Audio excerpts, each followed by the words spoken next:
Assalamualaikum warahmatullahi wabarakatuh. Perkenalkan, saya Naila Reski Amalia dengan NIM 904010124006. Saya di sini ingin mempresentasikan materi mengenai pendapatan nasional dari materi kelompok 9 ekonomi. Stay tune ya guys, bye-bye. Nah, materi yang pertama adalah konsep dasar pendapatan nasional. Sebelum itu, tahu nggak sih apa yang dimaksud dengan pendapatan nasional itu? Nah, pendapatan nasional didefinisikan sebagai sejumlah barang-barang dan jasa-jasa akhir yang dihasilkan oleh suatu negara pada periode tertentu, biasanya 1 tahun. Nilai pendapatan tersebut dihasilkan dari nilai pasar dari barang dan jasa tersebut.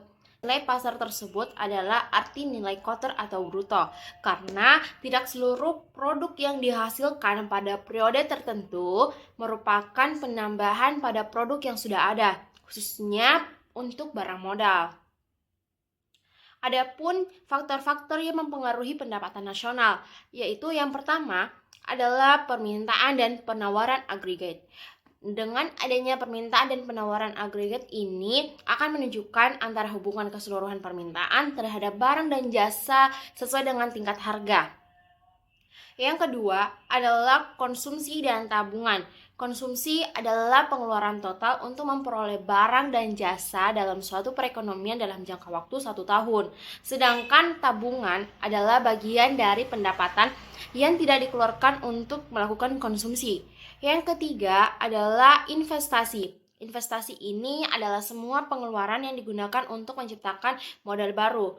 Tujuannya sih untuk mengganti bagian modal yang sudah rusak dan menambah modal yang sudah ada. Nah, materi yang kedua adalah metode perhitungan pendapatan nasional. Yang pertama adalah pendekatan produksi atau production approach. Ia berpendapat bahwa pendapatan nasional dapat dihitung berdasarkan jumlah nilai barang-barang atau jasa-jasa akhir yang dihasilkan dari masing-masing sektor ekonomi pada periode tertentu. Rumusnya itu di mana Y adalah pendapatan nasional, P adalah jumlah barang yang diproduksi, sedangkan Q adalah harga satuan produk. Nah, yang kedua adalah pendekatan pendapatan. Ia berpendapat bahwa pendapatan nasional dapat dihitung dengan cara menjumlahkan pendapatan dari masing-masing produksi pada tahun tertentu. Rumusnya itu di mana Y adalah pendapatan nasional, W itu adalah gaji atau upah, R itu sewa, I adalah bunga, P adalah profit atau keuntungan. Yang ketiga adalah pendekatan pengeluaran.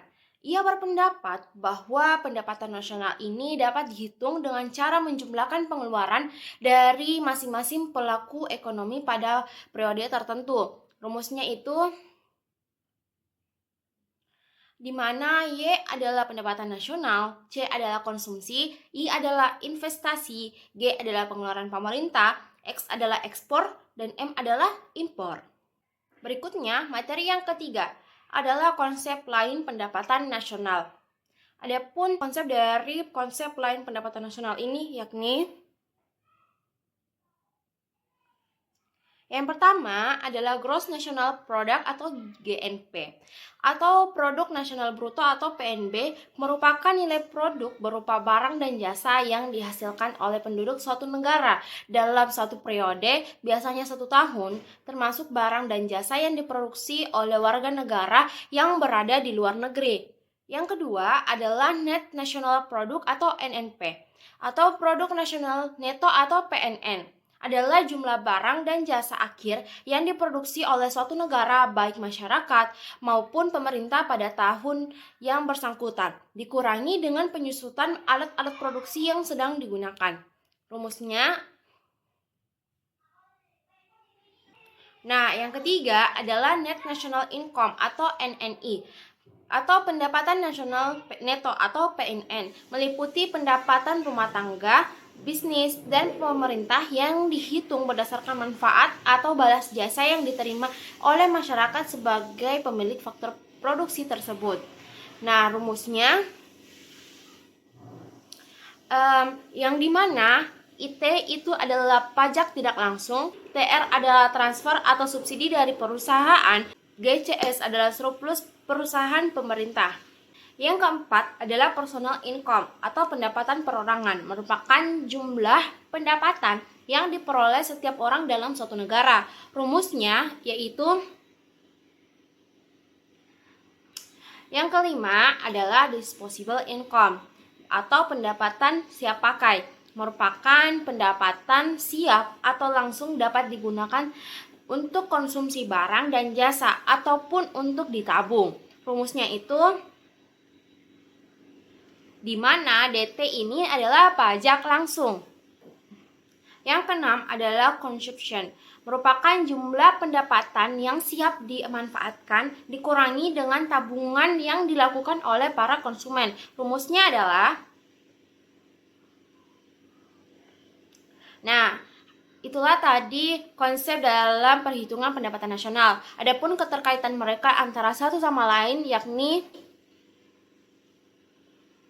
selanjutnya adalah pendapatan per kapita. Pendapatan per kapita ini adalah tingkat rata-rata pendapatan penduduk suatu negara pada periode tertentu yang diperoleh dengan membagi jumlah pendapatan nasional yang biasanya dalam PDB dengan jumlah penduduk di negara tersebut. Adapun materi yang keempat adalah pertumbuhan pendapatan nasional. Pertumbuhan pendapatan nasional dapat dihitung dari tahun ke tahun.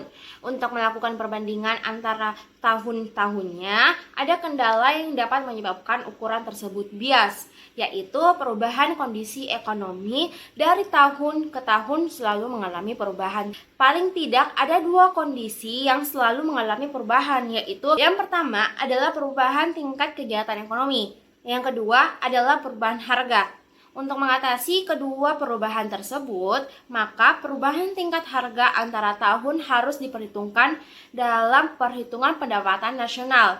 Dengan kata lain, pengaruh perubahan harga terhadap nilai pendapatan nasional harus dihilangkan atau dinetralkan.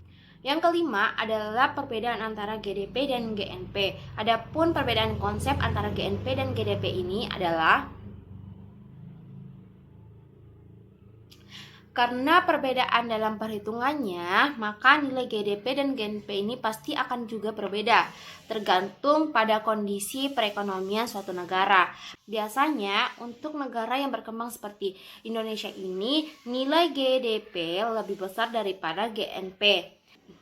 Gross National Product atau Produk Nasional Bruto merupakan jumlah barang dan jasa yang dihasilkan oleh penduduk suatu negara, baik yang berada di dalam negeri maupun di luar negeri. Sedangkan Gross National Product atau Produk Nasional Bruto merupakan jumlah barang dan jasa yang dihasilkan oleh seluruh penduduk yang berada di dalam negara tersebut, tanpa melihat apakah penduduk tersebut adalah warga negara dari negara yang bersangkutan atau memang warga negara dari negara yang bersangkutan. Materi yang keenam adalah manfaat perhitungan pendapatan nasional. Yang pertama itu mencerminkan tingkat produktivitas suatu negara. Yang kedua adalah mengetahui besarnya peningkatan perekonomian suatu negara. Yang ketiga dapat mengidentifikasi faktor-faktor yang dapat meningkatkan ataupun mengurangi pendapatan nasional. Yang keempat, sebagai tolak ukur dalam perencanaan membangun suatu daerah ataupun negara. Yang kelima adalah memudahkan untuk mengambil keputusan. Itu tadi materi mengenai pendapatan nasional. Apabila ada kurang mohon dimaafkan dan semoga dapat memuaskan untuk kalian semua. Sekian, wassalamualaikum warahmatullahi wabarakatuh. Bye bye. Maaf ya guys kalau banyak salah. Menciptakan model baru.